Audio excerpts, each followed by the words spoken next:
"I speak 9 languages," said the young black woman. The judge laughed, but was speechless when he heard her. The laughter echoed through the courtroom, like cruel thunder. Judge Harrison Foster leaned back in his chair, wiping tears of amusement from his eyes, as he watched the 24-year-old standing before him with her hands cuffed. 9 languages, he repeated between laughs. "Miss Williams, this is a court of law, not a television talent show." Keisha Williams stood motionless, her brown eyes fixed on the magistrate who would decide her fate. Accused of forging college diplomas to get work as a translator at multinational companies, she had been arrested at her small home on the outskirts of Atlanta 3 days earlier in front of shocked neighbors and TV cameras that turned her misfortune into national entertainment. Prosecutor Marcus Thompson, a white man in an impeccable suit and a condescending smile, dramatically leafed through the documents on his desk. "Your Honor, the defendant claims to be fluent in English, Spanish, French, Mandarin, Arabic, German, Russian, Japanese, and Portuguese. She only has a high school education and grew up in a housing project. The fraud is obvious. It's true that I don't have any college degrees," Kesha said calmly, surprising everyone in the room. Most defendants remain silent during preliminary hearings. "But that doesn't mean I lie about what I can do." Judge Foster raised an eyebrow, his amusement turning to irritation. "Miss Williams, I suggest you stop prolonging this embarrassment. We have evidence that you charge thousands of dollars for services you clearly could not provide." "With all due respect, Your Honor," Kesha replied, her posture straight despite the handcuffs.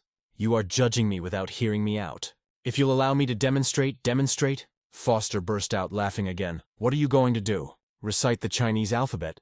In the front row of the gallery, Dr. Elena Rodriguez, a defense attorney who had offered to represent Kesha Pruno after seeing the case in the news, watched with growing indignation. She had tried to dissuade her client from insisting on this demonstration, but Kesha had remained adamant. She wanted her chance to prove the truth. "Your Honor, Doctor," Rodriguez stood up, "my client has the right to defend herself properly. If she claims to have these abilities, why not allow her to demonstrate them?" Foster adjusted his glasses, clearly annoyed because it's ridiculous. "Dr. Rodriguez, look at her. A young black woman, no higher education, raised in the suburbs. How the hell would she speak 9 languages?" The silence that followed was deafening.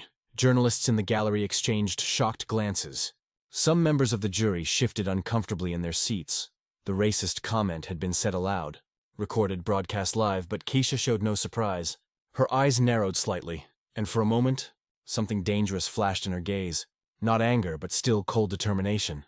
It was the expression of someone who had faced the same doubt thousands of times before, and developed infinite patience to prove others' ignorance. "Your Honor," she said with a calmness that made the air in the room seem thicker, "you have just proven exactly why I am here. Not because I lied about my abilities, but because I live in a world that refuses to believe that people like me can have extraordinary talents." Foster frowned, realizing he had stepped on dangerous ground. But it was too late. The cameras had captured everything, and something in Kesha's tone suggested that she wasn't just another desperate defendant trying to escape fair charges. It was as if she were guarding a secret too powerful to reveal before the right time, patiently waiting for the system to dig its own grave of prejudice and ignorance. If this story of injustice and determination touched you as much as it touched millions who followed the case, don't forget to subscribe to the channel, because what happened next would prove that underestimating people based on appearances is always a devastatingly costly mistake. Judge Foster's racist comment echoed through the room like a bomb. Within seconds, the courtroom turned into a silent battlefield. Journalists typed frantically, lawyers whispered among themselves, and on social media, the clip was already spreading like wildfire. "Your Honor, Doctor," Rodriguez stood up again, her voice sharp. "I request that this comment be removed from the record and a public apology be made to my client." Foster adjusted his robe, clearly irritated at being confronted. "Dr. Rodriguez, I merely expressed a statistical reality. How many people of that socioeconomic background actually master 9 languages? Let's be practical." Kesha remained motionless, but something changed in her breathing. Her fists clenched subtly inside the handcuffs, and for a moment her eyes closed, as if she were accessing some distant and powerful memory. Prosecutor Thompson took advantage of the moment of tension to intensify his attack. "Your Honor, we have here 3 multinational companies that hired the defendant services. Global Tech lost a $2 million contract due to incorrect translations from English to Mandarin. Diplomatic Solutions had legal documents rejected by embassies due to grotesque errors in French and Arabic." He waved a stack of papers dramatically, and most seriously, the International Aid Foundation had its humanitarian proposal rejected by the UN because the Russian translations were so bad they looked like a joke. This is not just fraud. It is sabotage of organizations trying to help people in need. Each accusation was like a public stab in the back. Kesha could feel the judgmental glances from the gallery, the weight of disbelief, the automatic assumption of guilt that always accompanied people like her. But there was something strange about her reaction. She didn't seem surprised, just sad, as if she knew exactly where these allegations were coming from. "Miss Williams," Foster leaned forward, his voice taking on a false paternal tone. "You have a chance here to admit your mistakes, accept a plea bargain, and perhaps receive a lighter sentence. Stop this charade and be honest." It was then that Keisha opened her eyes and did something that surprised everyone in the room. She smiled, not a bitter or defeated smile, but a smile that carried knowledge. The kind of smile someone wears when they know something others don't. "Your Honor," she said calmly, "may I ask a question about these companies that are accusing me?" Thompson frowned. "What kind of question?" "I would like to know when exactly Global Tech realized that my translation was incorrect. Was it before or after they found out that I didn't have a college degree?" An uncomfortable silence fell. Thompson quickly leafed through his papers. That's irrelevant." "And diplomatic solutions," Kesha continued, her voice gaining strength. "Did they reject my work before or after they found out I grew up in Mechanicsville?" Mechanicsville was Atlanta's poorest housing project, known nationally for its crime and social neglect. The mention of the name made several members of the jury shift uncomfortably. Dr. Rodriguez saw where her client was going and stood up. "Objection, Your Honor. My client is raising legitimate questions about possible discrimination." Overruled, Foster banged his gavel. "The defendant's background does not justify fraud." "But Kesha wasn't finished, Your Honor. You mentioned that it's statistically unlikely for someone of my background to speak 9 languages. May I ask how many people of my background you actually know?" Foster's face flushed. "Miss Williams, you are testing my patience." "I'm not testing anything," Kesha replied, her voice taking on a hypnotic quality, as if each word were carefully chosen. "I'm just trying to understand whether this court judges competence or appearance." It was at that moment that something extraordinary happened. In the gallery, an elderly woman with gray hair stood up quietly. It was Mrs. Chun, a retired teacher who had been following the case in the news. Her eyes were fixed on Kesha with a look of growing recognition. The conversation in the courtroom continued, but Mrs. Chin whispered to the person next to her. "I know that girl." Kesha, as if sensing the gaze, turned briefly toward the gallery. When her eyes met Mrs. Chen's, something passed between them. A connection, a shared memory, a secret that was about to change everything. Mrs. Chun took out her cell phone and began typing an urgent message. Meanwhile, Prosecutor Thompson resumed his attack. "Your Honor, regardless of the interesting sociological issues the defendant is raising, we have concrete evidence of incompetence. She has caused real damage to legitimate businesses." "And how?" Kesha interrupted softly. "Do you know that my translations were incorrect? Do you speak Mandarin, Arabic, Russian?" Thompson hesitated. "We have experts who have verified." "Experts," Kesha repeated, and again that mysterious smile appeared. "Interesting, because I'd love to meet those experts, especially the ones who checked my work on specific Beijing dialects or Moroccan versus Egyptian Arabic, or academic versus commercial Russian." The level of specificity made several linguists in the gallery lean forward. This wasn't the language of someone faking knowledge. These were distinctions that only true polyglots would make. Mrs. Chun had finished typing and hit send on a message that read, "I found Kesha Williams. It's her. Get everything ready now, Foster." Realizing he was losing control of the situation, decided to end the charade. "Enough. This ridiculous show is over before it even began. I'll schedule the trial for one moment." "Your Honor," a new voice cut through the air. Everyone turned to see an elegant middle-aged man entering the courtroom. His suit was impeccable, his posture commanded respect, and in his hand he carried a leather briefcase that seemed to contain important secrets. "Dr. James Morrison, retired ambassador to the United Nations." He introduced himself, walking to the front of the room. "I apologize for the interruption, but I believe I have information relevant to this case." Foster frowned. "Dr. Morrison, this is a court in session. You can't just, Your Honor." Morrison interrupted politely. "I have worked with translators and interpreters for 30 years on diplomatic missions around the world, and I can attest under oath that I am personally familiar with the work of Kesha Williams." The silence that followed was absolute. Kesha looked at Morrison with an expression that was a mixture of surprise and something that could have been relief, as if a crucial piece of a complex puzzle had just fallen into place. Thompson jumped out of his chair. "Objection." This man was not previously registered as a witness, but Morrison had already opened his briefcase. "I have here documents from the United Nations, stamped and signed. proving that Miss Williams has worked as a freelance translator for 3 international humanitarian missions over the past 2 years. Her services were not only satisfactory, but exceptional. Foster seemed to have swallowed his tongue. Thompson frantically leafed through his papers, as if looking for a way to disqualify evidence he clearly hadn't expected. And Kesha, she simply closed her eyes again, as if accessing an inner strength she had saved for this very moment. When she opened them, there was a determination in them that made even Foster recoil slightly in his chair. "Your Honor," she said in a voice that now carried authority, "I accept your offer of a demonstration, but not here, not like this. Not as a spectacle for your amusement." She paused, her eyes scanning every face in the room. The arrogant judge, the desperate prosecutor, her hopeful lawyer, and finally the gallery filled with people who had come to witness her humiliation. "If this court truly seeks justice, then allow me to demonstrate not only that I speak 9 languages, but why 3 powerful companies would be willing to lie to destroy a young black woman from the outskirts who dares to compete in their world." What no one in the room knew was that over the past 3 days, while she was in jail, Kesha had not just cried over her unfair fate. She had made calls, activated contacts, and set in motion a plan that had been years in the making. A plan that would turn her apparent destruction into the most devastating exposure of institutional bias the American judicial system had ever witnessed. Each new humiliation only fueled a determination that her oppressors couldn't see. A silent strength fueled by the very injustice they sought to impose. Because what those privileged people didn't know was that every act of contempt was writing their own sentence of defeat. The session was suspended for 2 hours so that Dr. Morrison could formally present his evidence. During the break, Kesha was escorted to a private room where she found not only her lawyer, but 3 people she did not expect to see. Mrs. Chun, the retired gallery teacher, was sitting next to a young Asian man in his 30s, who was typing furiously on a laptop. At the other end of the table, an elegant middle-aged black woman was organizing documents with military precision. Kesha, Mrs. Chin, stood up, her eyes shining with tears of pride. "You've grown so much. Do you still remember the Mandarin classes at the community library?" The memory hit Kesha like a bolt of lightning. At age 14, she had found Mrs.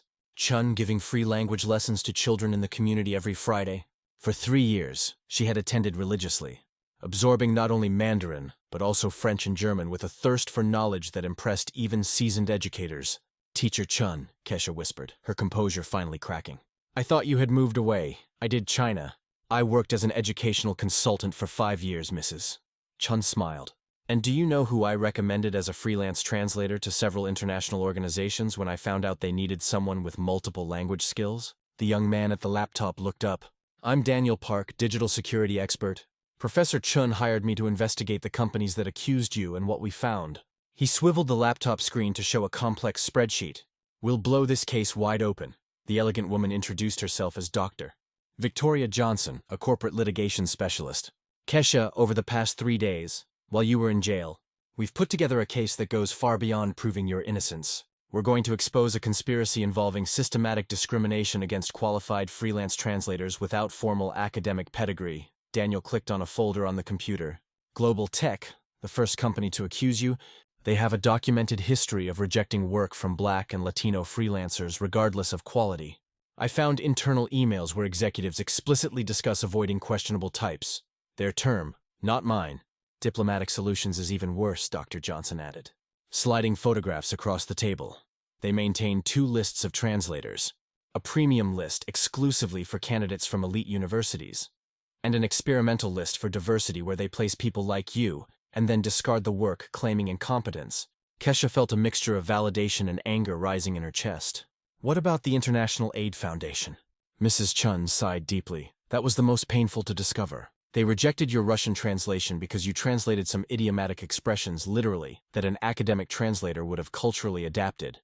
But your translation was technically perfect. It preserved the original meaning that the Russian refugees really wanted to communicate. The problem," Daniel continued, "is that they preferred the academically polished version from a Harvard translator who cost 3 times as much, and who turned a desperate plea from refugees into bureaucratic language. Result, the proposal was rejected by the UN for sounding artificial and disconnected." Dr. Rodriguez, who had remained silent, finally spoke up. "Kesha, they didn't just lie about the quality of your work. They created an impossible standard where your cultural accuracy was turned into incompetence." Over the next hour, the group revealed to Kesha the extent of the investigation that had been conducted on her behalf. Daniel had legally hacked through public information requests and leaks from disgruntled employees. Emails that showed coordination between the three companies to neutralize the threat of non-accredited translators who offered superior services at competitive prices. Mrs. Chun had contacted international organizations where Kesha had worked anonymously, collecting letters of recommendation and performance evaluations that completely contradicted the accusations. Dr. Johnson had identified a pattern. The three companies were part of an informal consortium that controlled government translation contracts, and Kesha had begun to win clients who traditionally used only their services. But most importantly, Mrs. Chin said, handing Kesha a thick envelope, "You're not alone. We found 12 other freelance translators, Black, Latino, Asian, who have suffered the same kind of sabotage over the past 5 years." Kesha opened the envelope and found handwritten letters, each telling a familiar story. Exceptional talent rejected. Quality work questioned without basis. Contracts canceled after discovery of lack of formal academic credentials. "You did all this in 3 days?" Kesha asked, incredulous. "No," Daniel smiled. "Mrs. Chun has been investigating this for 2 years, ever since she learned that one of her former students had been blacklisted by a translation agency. Your case was just the catalyst to finally take action when they returned to court." Something had fundamentally changed in the atmosphere of the room. The gallery was even more crowded, but now included civil rights journalists, representatives of international organizations, and several faces Kesha recognized as freelance translators from the community. Judge Foster resumed the session with visible irritation. He had clearly used the break to research Dr. Morrison and discover that he was an internationally respected figure, not someone who could be easily dismissed. "Dr. Morrison," Foster said in a forced tone of respect, "I understand that you have evidence related to the defendant's competence. However, that does not invalidate the specific allegations made by the aggrieved companies." Morrison rose calmly. "Your Honor, with all due respect, I believe the evidence I will present not only invalidates those specific allegations, but reveals a pattern of systematic discrimination that transforms this case from one of individual fraud to one of civil rights." Prosecutor Thompson jumped out of his chair.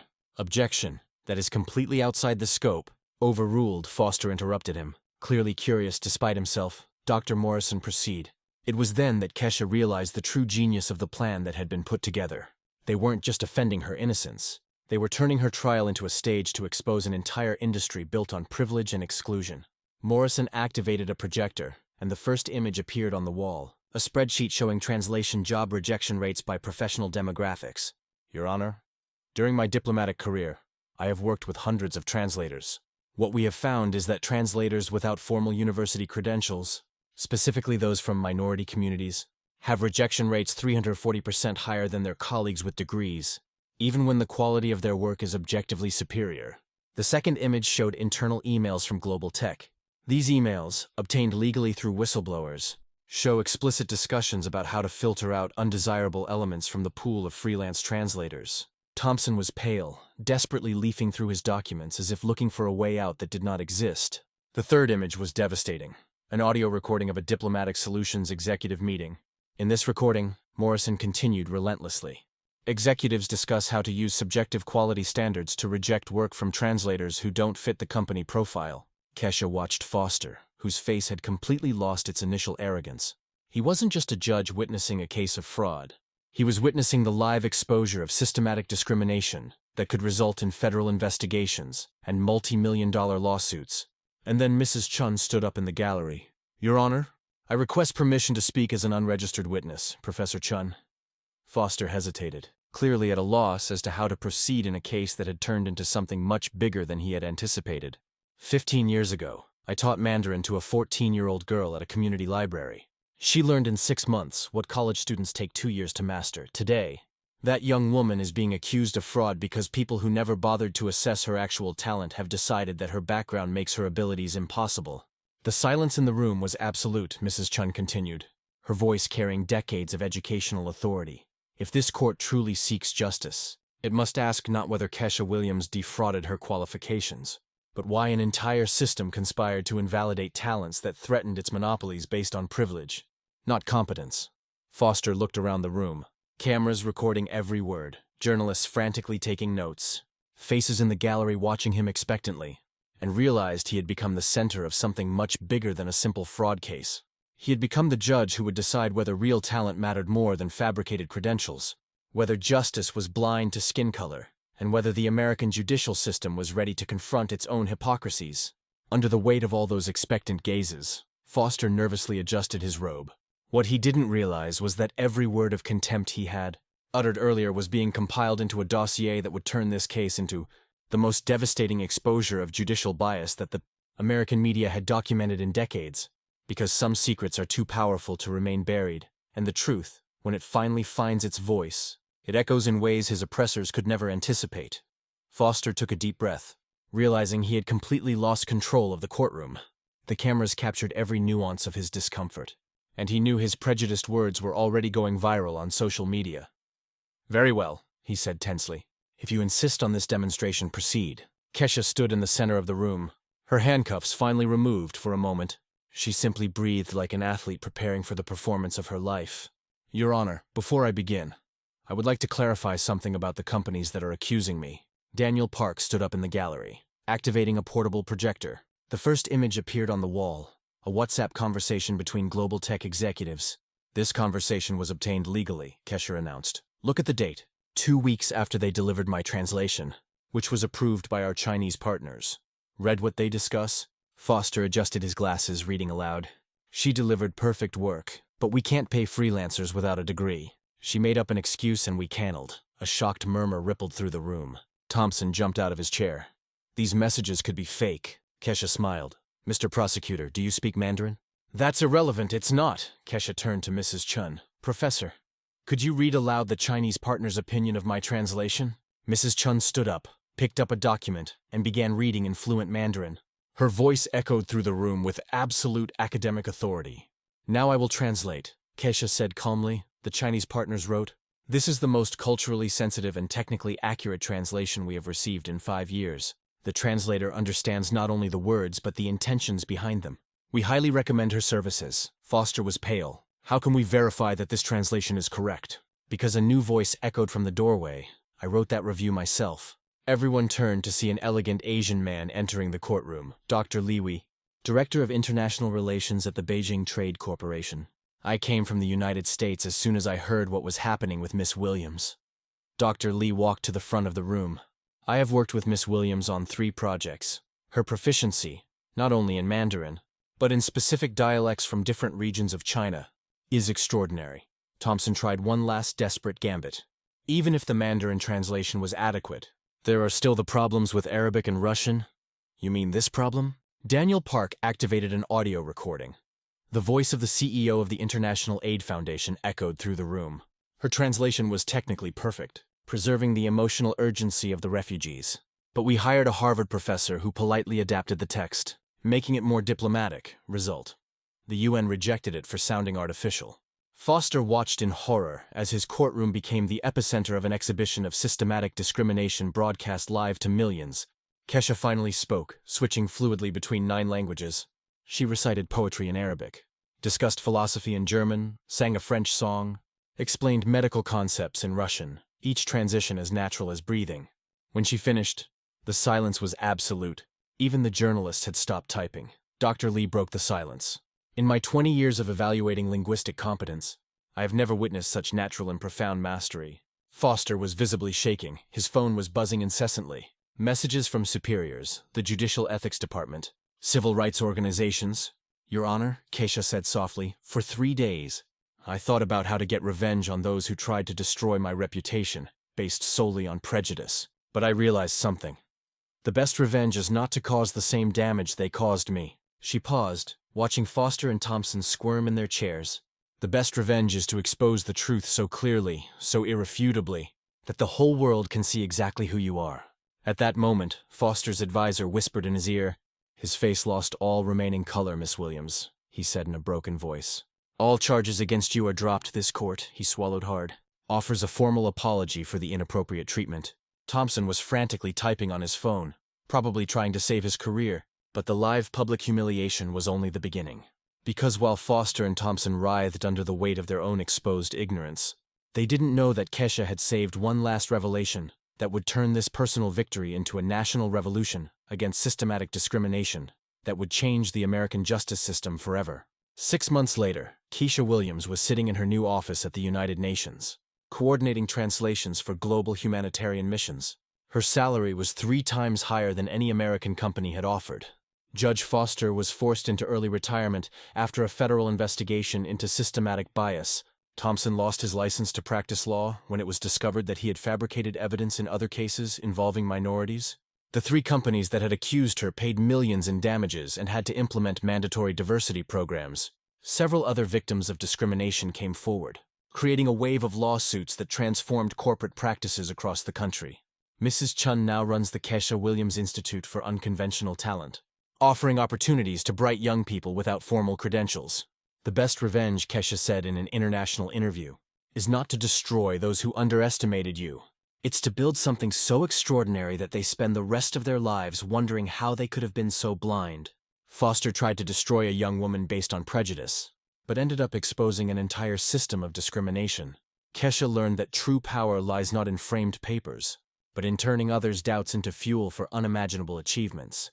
If this story touched you, subscribe.